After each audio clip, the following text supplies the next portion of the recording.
Aloha everybody, it is I, the great Clement. So yesterday I was just browsing on the internet and I was reading from all these different websites that apparently the channel G4 is going to be like rebranded and changed into something completely different. It's not going to be known as G4 anymore. I think it's because NBC Universal bought the company or whatever, but you know, I'll link the articles in the video itself, but there was a weird reaction last night when I learned of this, because like I haven't really watched G4 in, well, I occasionally watch it every now and then. Every time E3 happens, I would watch G4 because they were doing full coverage. I could see every single conference through the G4 channel. You know, occasionally I might watch X Play. I haven't really been watching it in a long time though. I would occasionally hear some things about it though. Like I remember when Metroid Other M came out. So many people were angry because apparently their review of the game was bad. I didn't think so. But so a weird reaction. I remember G4 back in the 2002 to 2004 era. You know, that was when it really was just a channel dedicated to video gaming. Not so much internet culture, not so much, you know, frat boy humor. They didn't have cops, they didn't have Ninja Warrior, they didn't have all of this stuff that weren't related to video games. It was just a video game channel, that's all it was.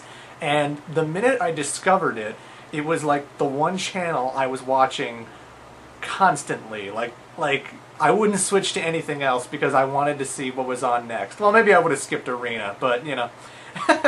The general idea was G4 was a unique channel dedicated to video gaming, and I have a lot of nostalgia with that channel. I have a lot of fond memories with some of the old shows that were on back then. I mean, I was just thinking off the top of my head last night, just thinking about all the shows that I was watching on that channel, and you know, I was thinking about like that very great Icons show. Icons was the show where they chronicled some kind of thing in gaming, whether it was a franchise, whether it was a certain developer, even a composer. They did a whole episode dedicated to Nobuo Uematsu, the composer of the Final Fantasy series, and such a great half hour of television, such an in-depth analysis of you know, the career of whatever they were talking about. You can even find one of the Icons episodes on the Mega Man Anniversary Collection, because if you own the GameCube or the Xbox versions of Mega Man Anniversary Collection, you can see that episode of Icons where they chronicled Mega Man and how Keiji Inafune came up with the concept and how, you know, he got like all the different Robot Master designs from children and stuff. You know, it was very fascinating stuff to watch. Icons was a great show, and I love that stuff.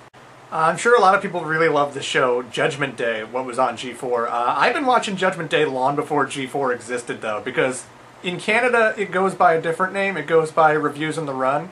And Electric Playground and Reviews on the Run, two shows that were on G4, have been around before G4. And Victor Lucas, Tommy Tallarico doing reviews, they were the Siskel and Ebert of video game reviews. I have yet to see a pair of reviewers talk about a game at the same time and be as you know, so comfortable with each other like Siskel and Ebert. You know, they would just laugh with each other when they liked a game. They would completely argue if they thought, you know, I like this game, I hate this game. But, you know, it was such a fun show to watch.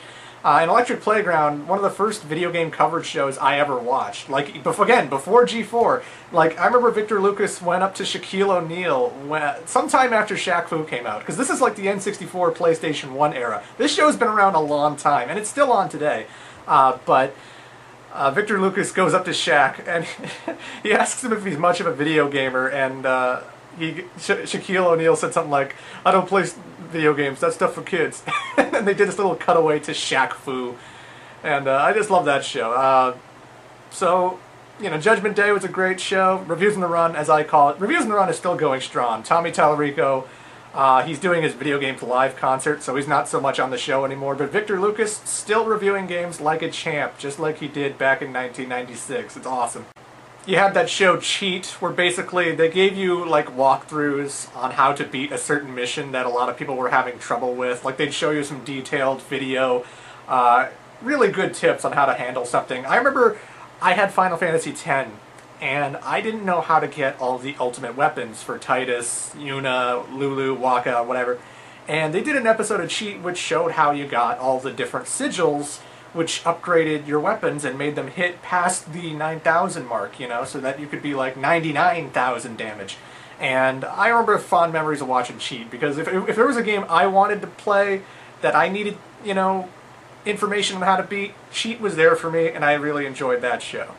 Again, G4 was before, like, YouTube and podcasts and stuff. Like, this was something I was watching in high school, you know? And another great show that was great for just listening to people talk about video games was G4TV.com with Tina Wood, Laura Foy. They had a previous host on there, I can't remember his name, but eventually they got, like, Jeff Keighley in there. And just a panel of 3 people sitting around in a studio, you know, just filming them, occasionally cutting to video game footage, and just them discussing all of the video games that were coming out that week, or all the video game news that was happening that week. You know, I remember episodes where they were talking about, like, Pikmin 2, because again, this channel's been around a long time, and you know, just honest discussion. They would tell whether they didn't like the game, whether they weren't excited for it. You know, just honest to God podcasting on TV before YouTube and podcasting was even really a big thing, and I enjoyed that stuff. Tina Wood and Laura Foy are actually, they're on Xbox videos right now. You can go onto Xbox Live on your Xbox and look up all these different videos and stuff that they actually make for the Xbox Live channel thingy, whatever. So they're still around, but, you know, I missed that show. That was a good show to watch. You had Filter, which was this top 10 show, and basically they got people to go to the G4 website and vote on their particular lists. Like, if they would choose, like, who is the best video game villain? And then when the episode came, they would basically tell what all the fans voted for, you know, the whole top 10. Of course, Sephiroth was #1 in that one. But, you know, that one had Diane Mizoda as the host, and she was fun, and, again, when they were ranking all the different things that were on the lists, you had, like, video game insiders, like journalists, developers, talking about the thing that's in the list.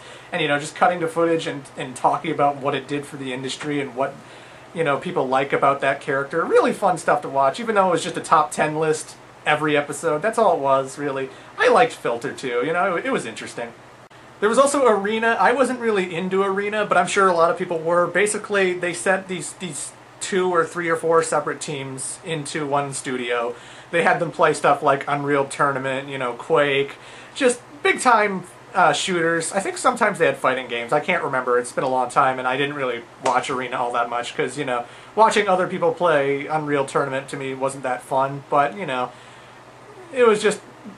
If there was ever any kind of sports show on G4 before 2006, 2005-ish, around that area, Arena was the sports show. He had this really beefy guy who, I can't remember the name of him, but I remember Kevin Pereira was on that show as well, because this was before Attack of the Show and the Screensavers and the whole Tech TV merging. So Kevin Pereira was on there, and, you know, I'm sure people like that show. They also had a weekly hour-long news show known as Pulse, which was basically this news show about the video game industry and other stuff. I think that was also internet culture and whatnot. And I didn't really start watching it until G4 started to decline, unfortunately, but I wish I had seen more of it when it was on, because that was pretty fun to watch. You know, G4, I just wanted to make this vlog to talk about the old G4 and how nostalgic I was for it, because again, I love video games. I've always loved video games, and before YouTube, before the internet got me all kinds of content that I can watch at my disposal now that I enjoy watching, G4 was just a great channel for me to sit down and watch. And I think everyone kind of hates G4 now because it really abandoned its roots. I mean, you see stuff on G4 now that's like Ninja Warrior Cops. I don't even know what else is on. I don't watch it anymore, but I think the only thing they really have that was from the old days, and even then it's not really from the old days, it was more like Tech TV's shows, because like Tech TV was this great tech show, you know, this tech channel, I should say. You know, you had all sorts of stuff with Leo Laporte, you know, Chris Pirillo, And then X-Play debuted on Tech TV. X-Play was not a G4 show. X-Play was originally on Tech TV with Adam Sessler, Morgan Webb, and then G4 and Tech TV merged. And what happened was G4 sort of absorbed Tech TV, and everything that everyone loved about Tech TV sort of died, and everyone hated G4 for destroying Tech TV, essentially. But it was a double-edged sword there, because G4 also eventually they stopped being the video game channel and became more of the, you know, frat boy, young adult male humor show, and so they kind of branched off and did things differently. And all the G4 shows that I used to watch, you know, Cheat, Filter, whatever, they sort of evaporated and disappeared, and everything was replaced with, you know, what G4 has today. For the record, I watched X-Play back in the day. I haven't really been watching it lately, but I heard Adam Sessler's not on it anymore.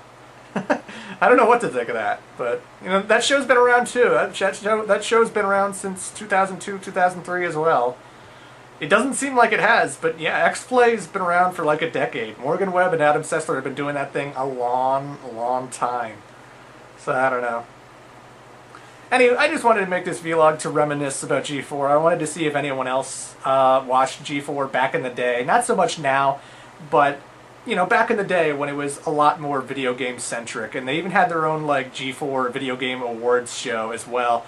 I remember the first one was the best one, and it all declined downhill after those ones. But if you ever saw the first G4 Video Game Awards show, hosted by Victor Lucas and Diane Mizota, they had celebrities coming in. That was a great awards show. It was better than Spike's Video Game Awards that they have every year. Like, literally, when G4 was in its prime, it was in its prime, man. And it was very nostalgic for me. So when I heard that G4 was going to be no more, and it was kind of changing everything it was, again, I don't know why. It encouraged me to do this vlog, because I was reminiscing so much about the old days, and, you know, just figured I'd make this video before I finish up WrestleGamia number 8, and crazy stuff. G4 no more. But and even if G4 does survive, you know, it's still not the channel I used to watch. This vlog is basically just to reminisce about the good old days. You know, just a little nostalgic trip down memory lane. So, I am the great Clement. Toodles.